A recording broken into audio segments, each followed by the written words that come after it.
As a shortage of CO2 panics Britain's boozers, what better time to look at the history of breweries in Brighton, past and present. Roll titles.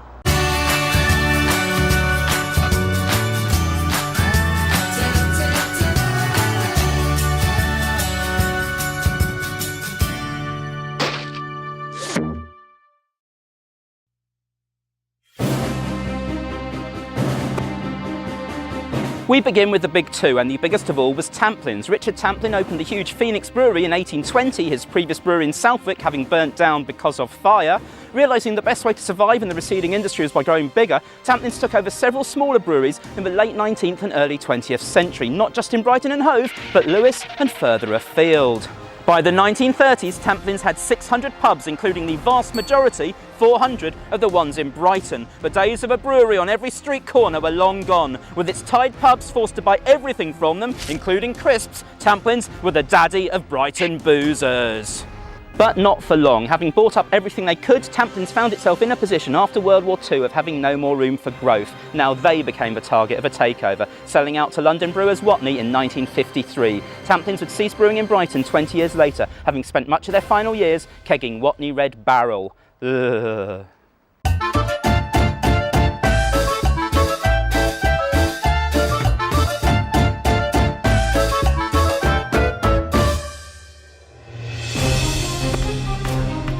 Brighton's second big brewery, Kemp, began in 1839 as the Bristol Brewery. It only took them 69 years to realise that was a slightly confusing name for a brewery based in Brighton. It was renamed Kemp in 1908. In 1887 they brewed Brighton Lager, one of the very first continental-style lagers brewed in the UK. We're happy to say that locals hated it, and it was soon replaced by Double Stout and Nourishing Stout. Result. The brewery was located in Seymour Street, which is now the site of private housing behind the Bristol Bar. In 1936, a misguided attempt to build an airport in Swanley, Kent. What?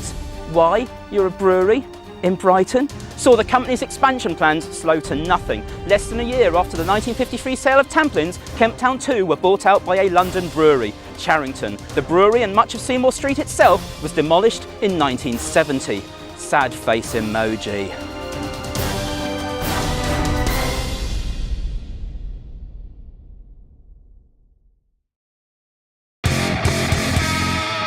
Those are the big two, but we've also tracked down the former sites of some other Brighton breweries from off of history.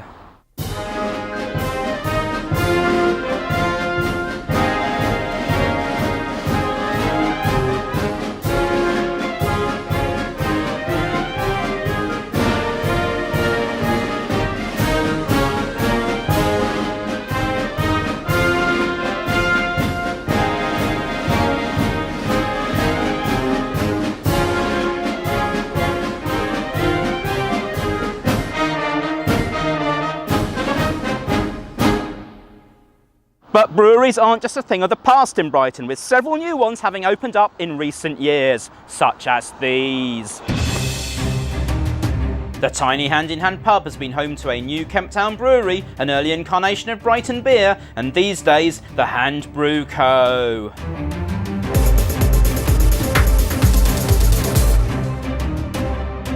As far as I know, yeah. I don't think there's any other pubs this small with a brewery this size in it.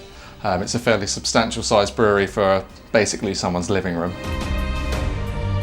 So we probably sell about 70% of everything we make in the pub, and then the rest goes out to East Sussex and West Sussex. So we do a lot in Worthing and Shoreham, Lancing, then we go the other way to Lewes as well.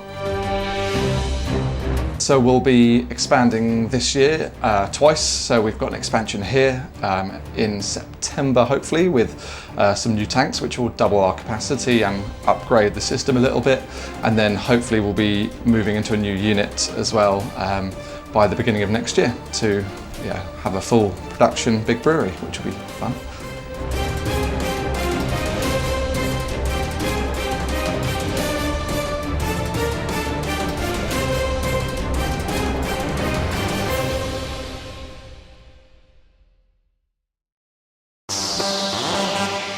The North Lane Brewhouse in the former Gloucester Hotel and Nightclub is home to the Lane Bruco.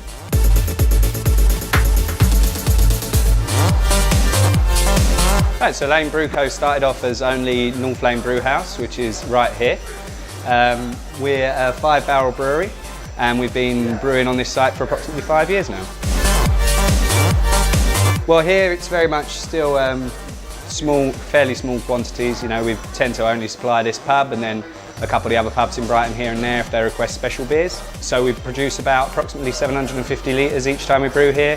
Whereas the big brewery up near Horsham, Pulborough sort of way, we produce about 6,000, 6,500 litres every time we brew. The difficulty being with Brighton is rents are particularly high, so your overheads go up quite a lot. So it's quite difficult to open quite a big brewery in Brighton. But there is quite a lot of scope for small operations to open up, I would say, because the population is thirsty for craft beer especially. I really like the traditional ales, and luckily I get to brew a bit of both, so I get to brew a lot of the craft stuff and then I get to brew a bit more of the traditional stuff as well. But I don't see why we wouldn't start brewing a few more traditional beers, maybe. But probably the spiritual home of brewing in Brighton today is this small industrial estate at the bottom of Whitehawk, which is home to the Loud Shirt Brewing Company, some random furniture from the Lane Pub Co and Brighton Beer. What we is here to visit.